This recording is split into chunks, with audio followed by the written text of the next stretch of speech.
امریکی supreme court صدر Donald Trump کی اس متنازع ایگزیکٹو آرڈر پر سماعت کر رہی ہے جس کے تحت امریکہ میں غیر قانونی تارکین وطن یا عارضی ویزے پر موجود افراد کے بچوں کو پیدائشی شہریت دینے کے حق کو ختم کرنے کی کوشش کی جا رہی ہے۔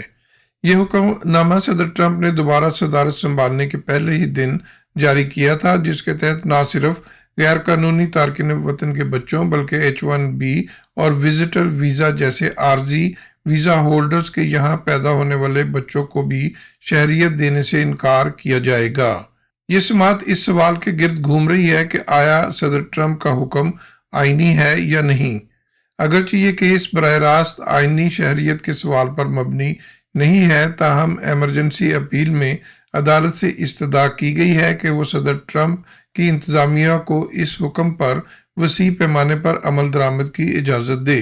متعدد شہری حقوقی تنظیموں نے اس حکم کو عدالت میں چیلنج کیا ہے، جس میں دعویٰ کیا گیا ہے کہ یہ اقدام امریکہ کی 14ویں آئینی ترمیم کی خلاف ورزی ہے۔ اس ترمیم کے مطابق امریکہ میں پیدا ہونے والے تمام بچوں کو پیدائشی شہریت حاصل ہے، چاہے ان کے والدین کی قانونی حیثیت کچھ بھی ہو۔ ماہرین کے مطابق اس نئی پالیسی کے تحت ہر سال تقریباً 2,55,000 بچے متاثر ہوں گے، اور اگر اس پر عمل درآمد ہوا تو 2045 تک 27 لاکھ بچوں کی ایک نئی بے وطن نسل وجود میں آ سکتی ہے، جنہیں نہ صرف شہریت سے محروم رکھا جائے گا بلکہ وہ سیاسی، سماجی اور معاشی شرکت کے حق سے بھی محروم ہوں گے۔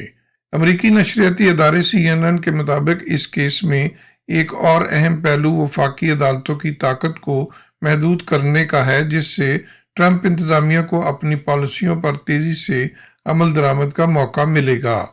سپریم کورٹ کا یہ فیصلہ امریکہ کے آئینی مستقبل اور لاکھوں بچوں کے حق شہریت پر گہرے اثرات مرتب کر سکتا ہے۔ Mohsin Zaheer, New York. Don't forget to like, comment and subscribe.